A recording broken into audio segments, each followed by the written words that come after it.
How is everybody doing? Strength Chat episode 137, and today I have got a very special guest for you. Today I'm joined by an IPF Powerlifting World Champion. He holds the most open world records. Today I am joined by the one and only Blaine Sumner. How are you doing? I'm doing very good. Thank you. No worries at all. Thanks a lot for taking the time to jump on. How's everything been going in your world? What's been happening with you? Things have been going pretty good. I did the Arnold this year in March, right when the virus kind of started. So I was glad that I was able to get a meet in this year. Hurt my back at that meet. Everything else on the IPF side has been canceled. Our nationals was canceled, and now Worlds has been canceled. So trying to get my back healthy, and other than that, life is pretty normal. Just working still. I live in Wyoming, which is kind of in the middle of nowhere in the United States, so the virus hasn't hit our area very bad. So other than that, just training and living as normal. Oh, nice. And how's your sort of back rehab going, and how is training going? Have you had to change much around, or? Yeah, I have a herniated L5-S1 disc that I've had since 2008, and I've gotten pretty good at working around it, but I did something new to re-injure it at the Arnold. I've been visiting Stuart McGill about once a week, trying to figure out what's going on. So I've been doing a lot of belt squats and just trying to work back in squats and deadlifts with lightweight and try and keep the back healthy. Yeah. Oh, nice. And how do you have any idea of the competitions in mind for next year, or is that all kind of sort of up in the air? It's all up in the air. The soonest a meet would be the Arnold again next year in March. Would be the soonest, depending on the virus and my health and all that stuff. Is that something that you're aiming for, or are you just sort of taking it one step at a time? Yeah, just taking it one step at a time. Yeah. So for everyone listening who might not know your background or how you got involved in powerlifting and the world records that you hold, do you just want to give a little bit of a background to yourself? Sure. I grew up in Colorado in the United States and played 4 sports in high school. I did football, wrestling, lacrosse, and track and field. And then I got a football scholarship to play football in college at the Colorado School of Mines. I studied petroleum engineering there, had a good, successful football career there. Tried to pursue the NFL for a little bit, didn't work out. So I started a full-time job, and I always needed something to keep competing in and keep training for. So when I got done playing football in college, I always really enjoyed lifting heavy. So I knew about powerlifting, and I'd done a few meets just for fun in the off season locally. And so decided to kind of jump into powerlifting full time, and up through about 2015, I did both raw and equipped in the IPF. And I definitely favored raw more. I enjoyed doing raw more. I won the first IPF Raw Worlds and had the world squat and total record for a little bit. And then I tore both of my hip labrums squatting raw. And at that point, kind of made the decision in 2015. And then at that point, made the decision to kind of retire from raw and focus more on the single ply, because the squat suit supported my hips, and using the squat suit was the only way I was able to squat pain-free. And then, so since 2015, pretty much just been doing single ply and have had a good run there the last couple of years. Yeah, absolutely. Was it so in the obviously playing quite a lot of sports, because I know for myself quite similar that I played quite a lot of rugby, and then when I stopped playing as much rugby, again having that sort of competitive outlet, turned a little bit more to the powerlifting side of things, because I enjoyed lifting heavy. When did you sort of decide? Was it straight after sort of stopping football that you dived straight in fully to powerlifting, or was there a little bit of a transition period where you tried maybe different things, or was it a straight swap over to powerlifting? Yeah, there was no transition period. I jumped straight into the powerlifting. I'd always squatted and bench pressed heavy for football, obviously, not so much deadlifts. So, you know, I was pretty familiar with the power lifts and really enjoyed lifting heavy. Yeah. And with the did you always think that you wanted to push on towards, compete at Worlds, or was it just something that sort of whetted your appetite a little bit, or as soon as you did a couple of meets, was the goal to get onto that world stage? So even when I was playing college football, I kind of followed the powerlifting scene a little bit. And at the time, kind of Brian Siders was the king of the world in powerlifting. And I guess I had fantasized and dreamed about maybe lifting on the world stage, but just took it one step at a time and really didn't think too much else other than training as hard as I could each and every day. And as I got better and approached some world record levels and saw that, yeah, I can win a world championship and have some success. It didn't happen overnight. It was just one step at a time. And did you, because obviously in the weight class you're in now, did you work your way through the weight classes? Because I know for myself, I've sort of gone up weight classes the more I've got maybe a little bit older, if you like, and weights have gone up, or have you always sort of floated around the similar weight classes? So I've always been in the same weight class, which is a super heavyweight. My weight has gone up, but in powerlifting, the super heavyweight weight class, it used to be anything above 275 pounds or 125 kilos, and now it's anything above 120 kilos or 263 pounds. Yeah. So I've been heavier than that since my freshman year of college. Right. So I've always been in the same weight class, but my weight has gone up. Yeah. Oh, okay. And then obviously touching on sort of like what you mentioned there, is it's a step-by-step process of getting to that top level and the crazy weight that you've been able to lift. And obviously you mentioned a little bit about obviously your hips when you were squatting raw and looking after your back. One of the main things is how your training has changed a little bit, because obviously having to work around different things and going more into sort of the wraps and that sort of stuff as opposed to the raw. How has your training changed? The heavier the weights that you've started to lift, and the more that you've progressed on sort of the international scene.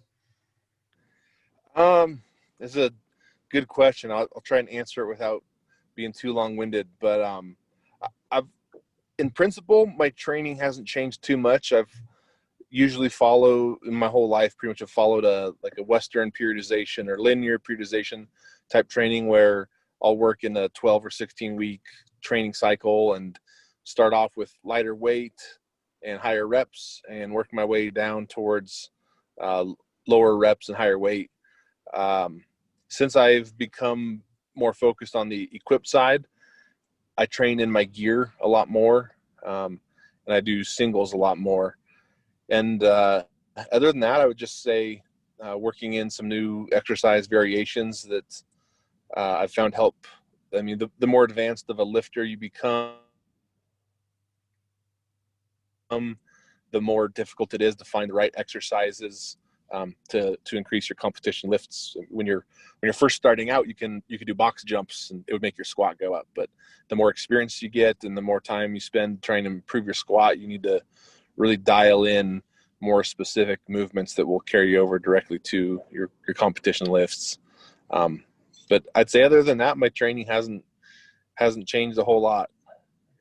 Just sort of two questions following up from there, because for anyone that obviously follows you on Instagram or anything, obviously you use the belt squat quite a lot as an exercise variation, to look after your back as well. What are your thoughts on are some variations better than others? And when it comes to sort of looking after your body as a powerlifter, should you more work towards more specific variations than just trying to just throw anything into your program? Sure. I think the belt squats are something that I use more when I'm trying to work around a back injury.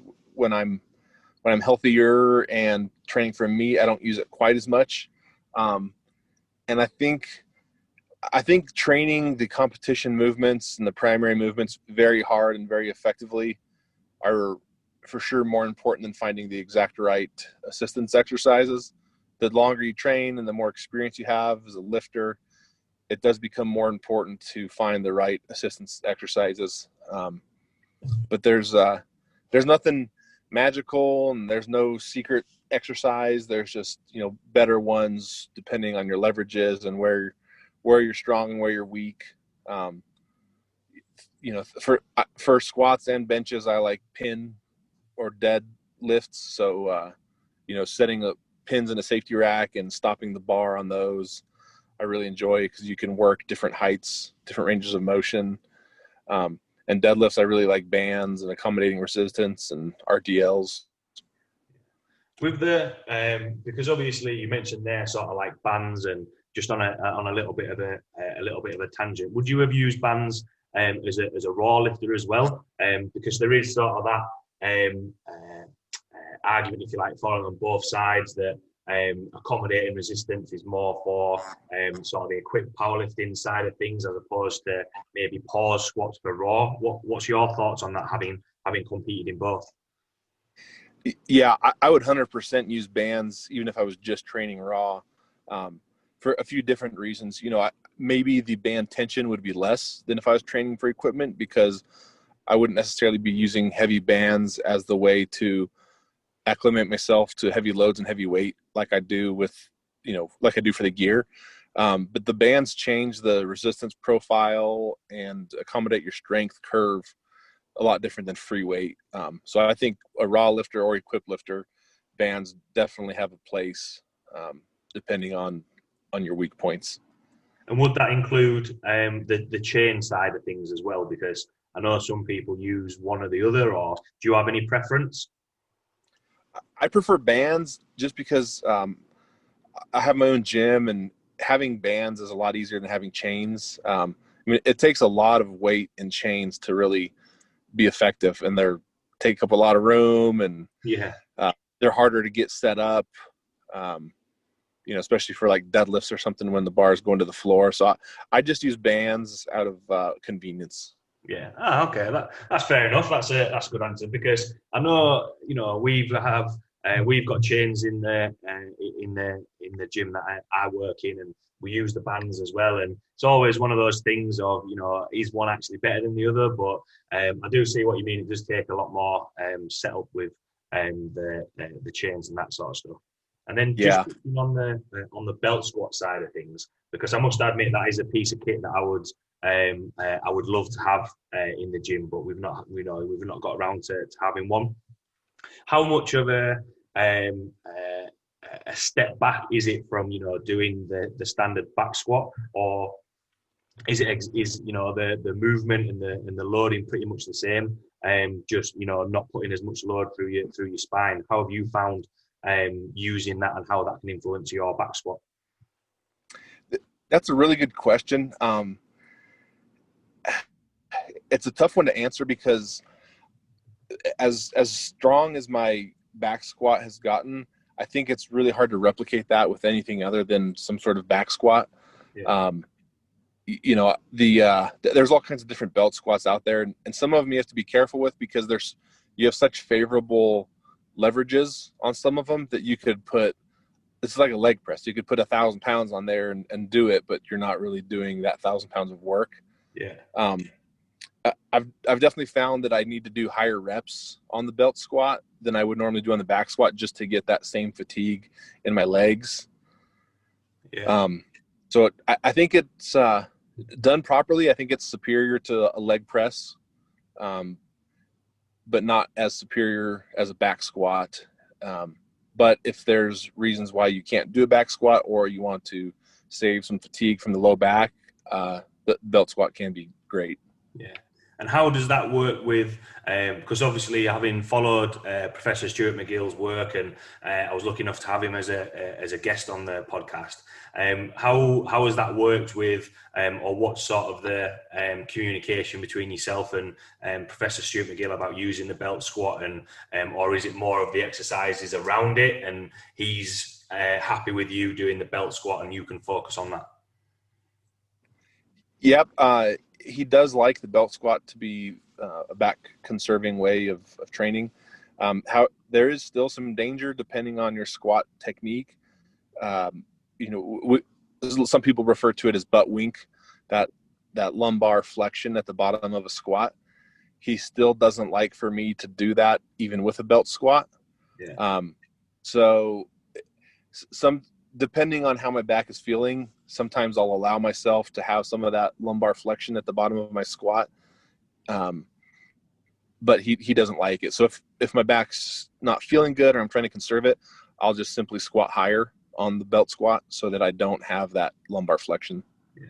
And when you go back into having a barbell on your back, do you find that it's a little bit, it takes you a little bit more to get back into that groove of back squatting, or do you find that actually when you get back into having a bar on your back that it might take you a couple of sessions to get back up to the weight where you want to be, or how have you found that crossover from using the belt squat to going back to your back squat? Yeah, it takes a few sessions for sure to feel comfortable doing a back squat again. That the loads that I'm doing, it's for sure different enough that just having the bar on my back and feeling that out and supporting it and finding your balance is different enough. Yeah. And with the because just sort of stepping back a little bit from the belt squat, but we'll probably still touch on it a little bit. How much do you you mentioned a couple of variations that you use there, like with the pin presses and that sort of stuff. How much do you push them? Because just touching back on the variation side of things, there is that philosophy of thought that it is good to see progress in other lifts, because especially in powerlifting with squat, bench and deadlift, sometimes you need something to other things to quench your interest a little bit, if you like, because you might have months between competitions, so it might be trying to increase your close grip bench press or high bar squat or anything like that. How much do you push your variations, and what are your thoughts on how much should you push them? I push my variations just as hard as I do my competition lifts. I say that, and I do that without getting super hyped up and a ton of adrenaline. I'll get that for my competition lifts. I don't necessarily get hyped up and full of adrenaline on the accessories, but I still push them just as hard. And I would say I probably get more volume on my variations than I do on my competition lifts. My competition lifts, I find myself doing less reps, usually 3 to 5 sets, but less reps. And then I'll move on to variations where I'll probably do 5 sets and I'll do more reps that way.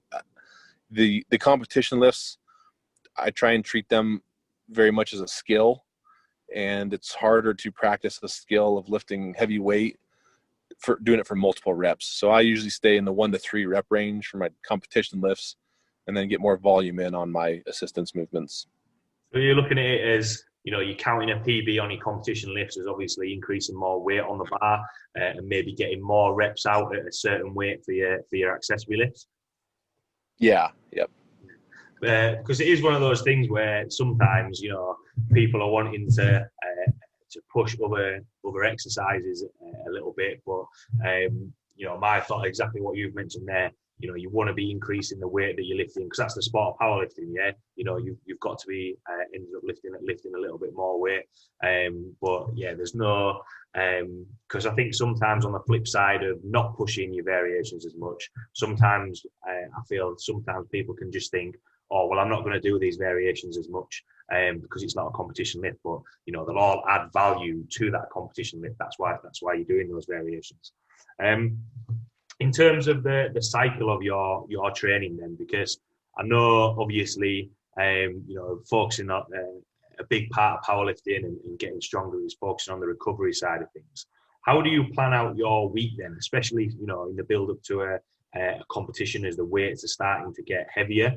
How do you sort of plan your week out so that one session doesn't have an effect on the other session in terms of fatigue?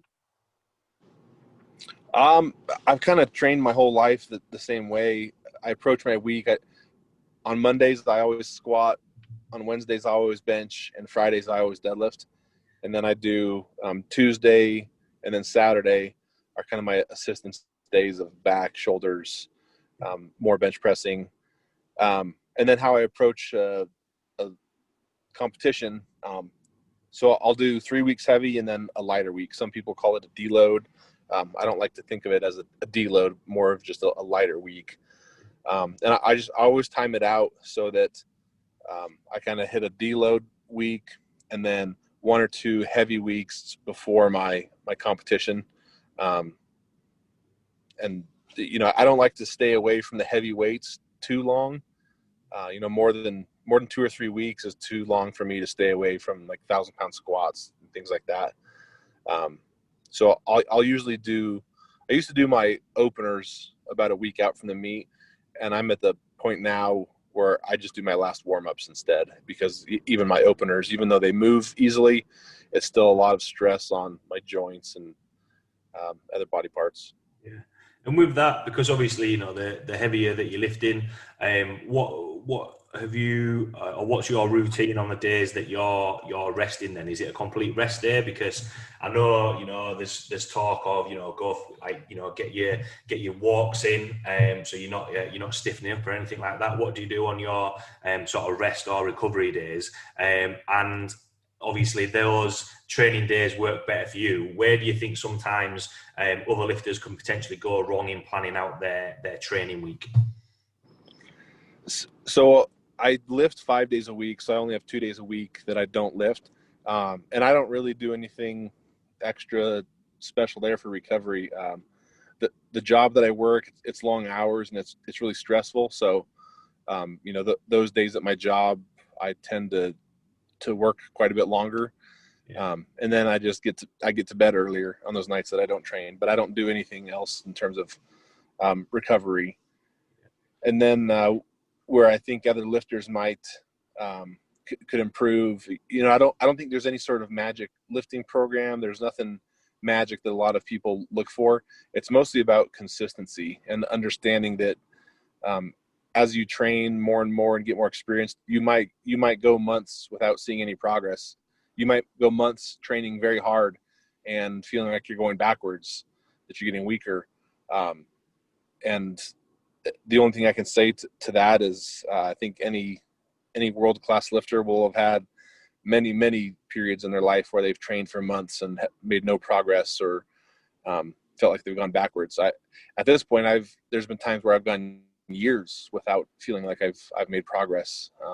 But if you eventually want to see that progress again, you just have to keep training, being consistent, and keep grinding, and not get demotivated and start slacking on nutrition or recovery or training. Yeah, absolutely. I think that's a really good point, because as soon as you mentioned that there, so I run a powerlifting club. They're mainly sort of beginners to intermediates, and a lot of the intermediates now are looking to get involved in some competitions, which has always been the sort of end goal of mine, to start taking people to competitions. And having a conversation with a couple of the lifters, and they're saying, my bench isn't going up. Well, how long have you been doing it? Oh, well, I've only been doing it a couple of months. And it's like, well, a couple of months compared to like what you mentioned there in terms of progress might not be for a year, or playing around and trialing things. It just comes down to patience, and it's one of those things where you're not just going to do a 12-week program and then all of a sudden you've hit all the numbers that you want to hit.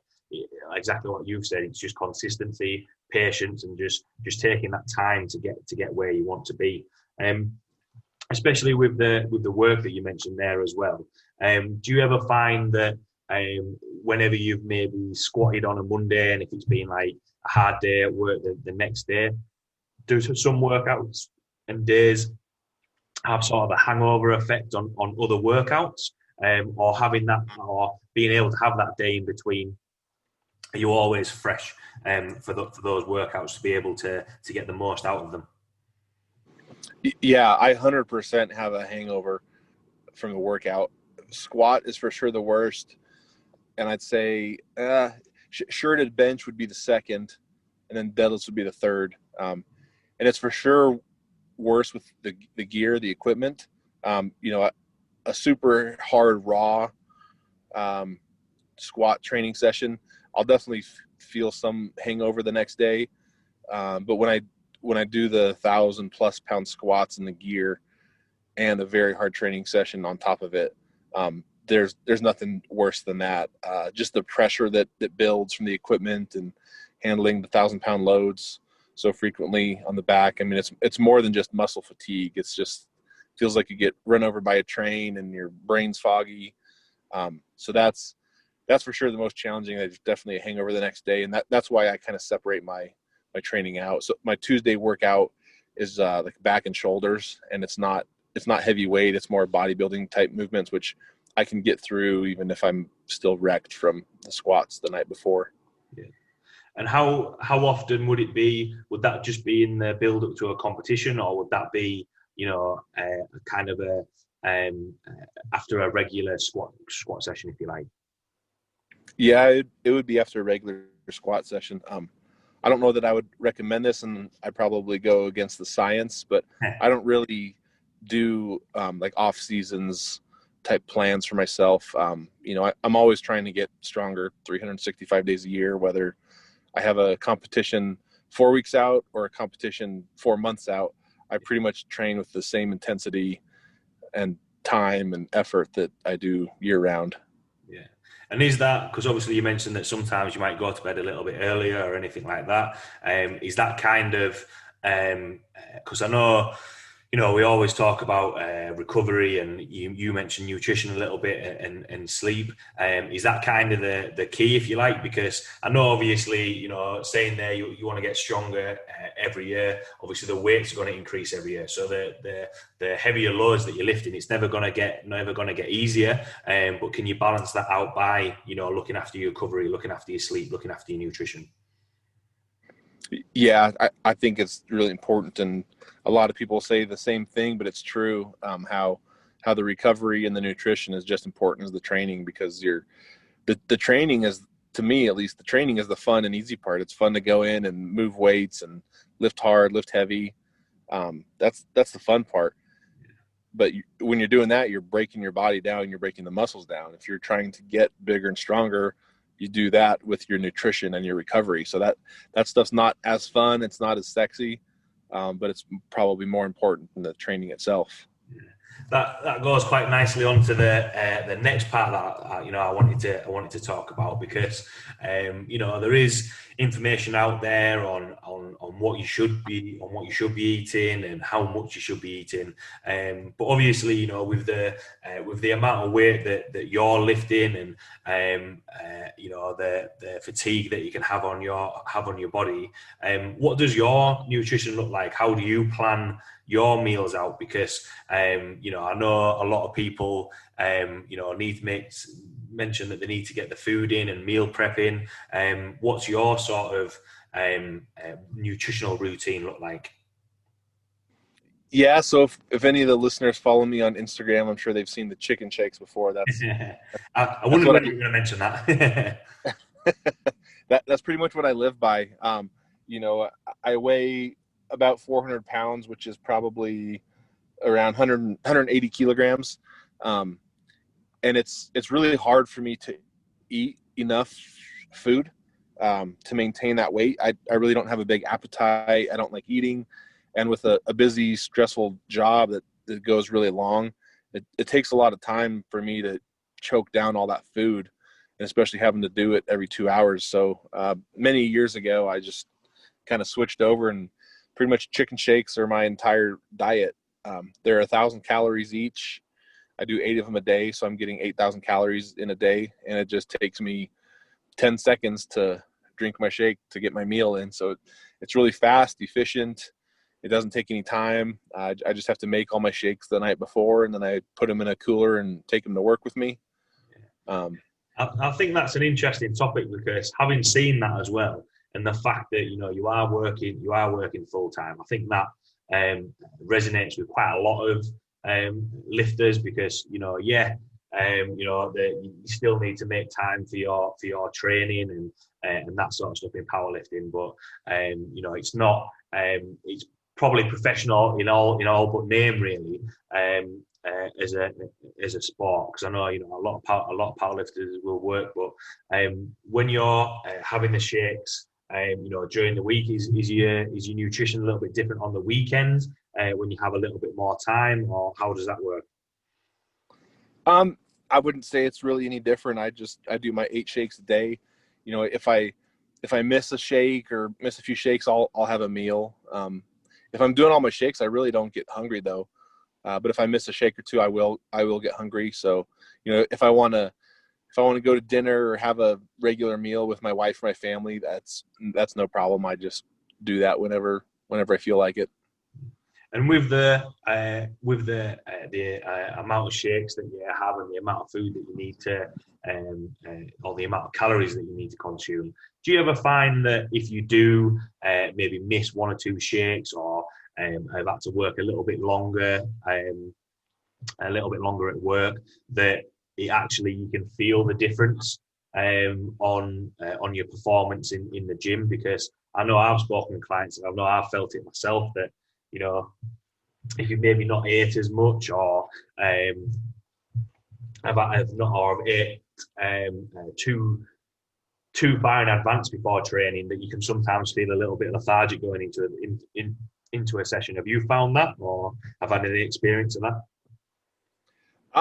If I miss probably 1 or 2 shakes, I don't think I notice a difference. But if I miss, if work is too crazy and busy, or for whatever reason I miss more than 2 shakes, I definitely feel it. I definitely feel lethargic and not as energized going into my training session. Yeah. And is that because, sometimes with either the prescribed weight or whatever it might be, do you maybe tone that session down a little bit, or what's your sort of recommendations if that has happened? Because, it is just normal life, sometimes things can get away from you. How do you deal with that in the session, and what would you recommend? Yeah, I don't turn that session down at all. And if I was recommending to a client that maybe I would do differently than I actually approach it, I'm not sure.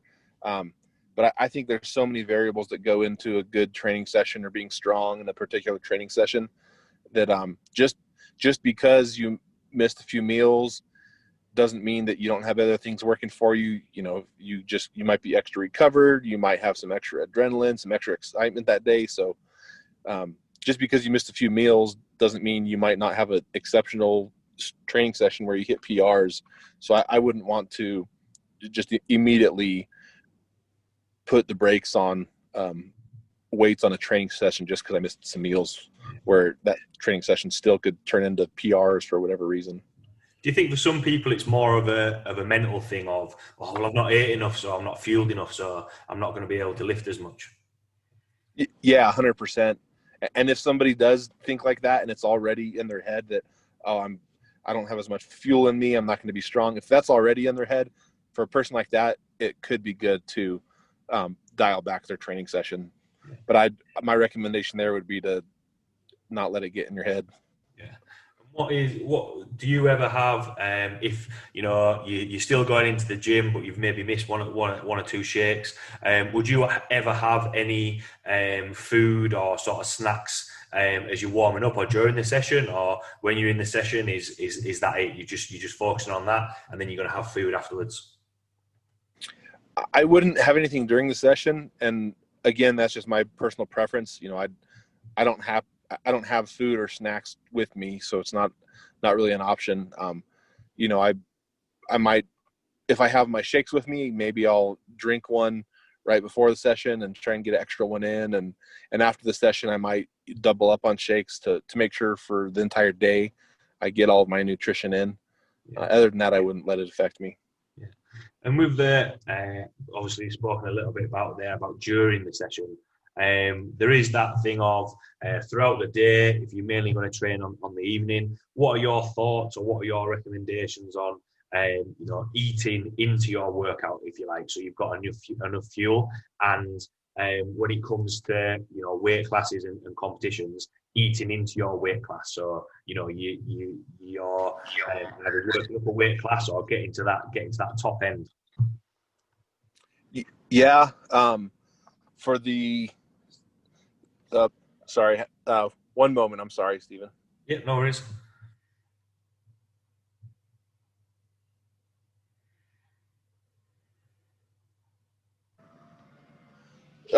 Sorry about that. Could you tell me the question one more time, buddy?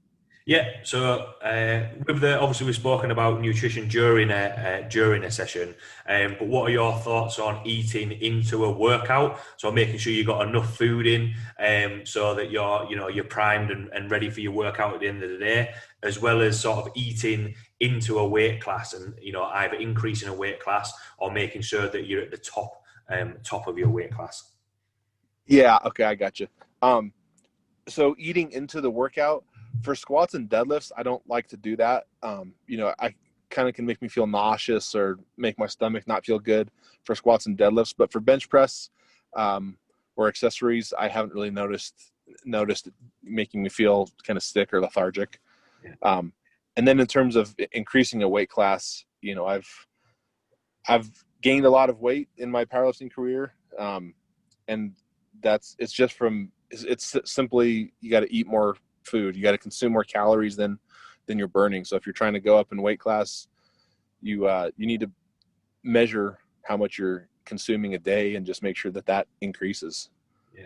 And with the just touching on the weight class side of things, because I know I've done it going up a weight class, and maybe not gone about it the best way, and it started to, yes, I'm heavier, and I can lift a little bit more because I weigh a little bit more, but in terms of recovery, what I was eating probably wasn't the best side of things. With your weight increasing as well, have you ever found that you've had to change? Obviously, I know with the shakes, but have you had to change your nutrition around for a little bit more quality so that you're actually feeling better? What are your thoughts on that? I haven't really had to change it around because I've been doing the shakes for so long. I mean, I've been doing the shakes for probably the last 40 kilos of my body weight increase. Yeah. And so all I've done is increase the calories in each shake. But I do notice that if I eat if I go to dinner with my family or eat a large meal of food, it does make me feel a little more lethargic and tired than just drinking the shakes does. Yeah, that's what I found when I went up a weight class, because you kind of think that you need to eat a little bit more and you want to eat anything and everything, but sometimes that can be maybe sometimes a little bit of a hindrance. Would you agree that sometimes wanting to eat a little bit more can actually have, or eat, like what you mentioned about feeling a little bit sick or nauseous going into squat and deadlift, that actually eating more can potentially be a little bit of a hindrance? Yeah, going into a session it could. And I train in the evenings, and so how I kind of would work around that is to make sure I'm consuming more during breakfast and maybe early afternoon. Yeah. And then after the session make up for it too. So there's maybe a window before you train of a few hours where you're not consuming as much to make you not feel sick. And in terms of, because you mentioned there the last 40 kilos, or I can't remember if it was pounds or kilos that you mentioned, but as being from the shakes, are you looking to get heavier, or do you think you've sort of reached a weight now where you can stay at that point and can push on and lift heavier? Yeah, I think at this point that I'm not going to really try and get any heavier, just maintain this weight. Yeah. Would you ever look to drop weight, or what are your thoughts on that? Or while you're competing, would you always stay at this weight? While I'm competing, I think I would always stay at this weight. I know being this big isn't healthy for myself in the long term. All of my blood work and cholesterol and blood pressure is all great, but I know I can't weigh 180 kilos for the rest of my life. And I don't think that I would have interest in losing weight and competing, because I know my lifts would go down so much. And I kind of just have this mentality and personality of just wanting to be the best and being better than myself every time out. And I know if I lost weight that my numbers would go down. And so I would have to really be fully bought into changing my goals at that point. Yeah, 100%. I know, when you're in the midst of competing, you want to make sure that, you're at the top of your weight class and maintaining that weight and trying to do both, trying to lift heavier and drop weight down. Sometimes you start fighting against each other. So I know when I'm speaking to clients, it's sort of, what your priority is at the minute. And, obviously with the rest of your lifting career, if you like, one question that I'd be interested to hear is, how far do you think you can push the weights that you're lifting? What are your thoughts on that? Oh, that's another good question. On the squats, I'm limited by the bar that we use in the IPF. It gets so wobbly and oscillates on me that really just dealing with the bar is the limiting factor there. It's tough to say. I think my individual lifts, there's probably not a whole lot more room that they can go up. But putting them all together on the same day would probably be the next goal. Yeah, because I must admit, seeing the weights that you're lifting, it as a powerlifting fan, it's awesome to see. And from an outsider sort of looking in at your performance, it's interesting that you mentioned there about putting it all together on the day, and because especially at that top end, it's interesting that you mentioned about the bar and how much it'll move, because especially when you're unracking the bar and moving and taking a step backwards, that must be effort in itself. Yeah, it's almost the hardest part at the weights that I'm currently doing. Yeah, quite a few topics chatted about there. So yeah, I said at the start, thanks a lot for jumping on. The last question that I wanted to ask about everything that we've spoken about there in terms of managing training and the nutrition side of things. For everyone listening, what would be your take-home points or words of wisdom? I would say understanding that powerlifting is a marathon and not a sprint. It's in today's day and age, it's so easy to get fascinated with instant gratification, and especially in the social media world, you see lifters on there that come out of nowhere, or maybe not even come out of nowhere, but their lifts just blow up over a few month period, and it can be really dangerous to compare your progress to how some lifter on social media is progressing, because every situation is different. And I know if when I was coming up in the sport and getting stronger, if that's all I had focused on, I'd have probably gotten really dissatisfied in my own progress. And I think kind of just operating in a silo and at some point just worrying about yourself is the best way to go about it, and understanding that like we said before, there's going to be months, maybe even years, where you train harder than you've ever trained and you don't see hardly any progress. But when that next jump of progress comes, it makes it all the better. And so just understanding there's no secret tool, there's no magic recipe that will make your lifts jump up all of a sudden, other than probably drugs. It just takes, it's all about consistency and effort over a long period of time. Yeah, absolutely. I think that was a good point to finish on, and it's interesting you mentioned there about social media, because I think if you type in powerlifting on Instagram, I think I've said it before on a couple of other episodes that you'll find plenty of powerlifting handles, if you like, and it's too easy to get caught up in seeing people's end result rather than the hard work that people are doing to get to that point. So yeah, a good point to finish on. And for everyone listening who either might want to see your content that you put out there, or get involved in some coaching, or have any questions for you, where can people find you and reach out to you? I post most of my training and life on Instagram. My name is the Vanilla Gorilla 92, or just searching my name, Blaine Sumner, I should pop up. I do coaching, and and also custom programs, and also ready to run programs. And most of those are available through my site, which is blainesumner.com. And then I don't do a very good job of checking my DMs and staying up on everything on Instagram. And so my email I'm a little better at, but that's blainetraining@gmail.com. Awesome. Thanks a lot, Blaine, for taking the time to jump on the podcast. It was really, really good to get an insight into a lifter at your level, and get an insight into the nutrition and the training side of things. So thanks a lot for taking the time to jump on. Thanks a lot to everyone listening, and I will see you all next week.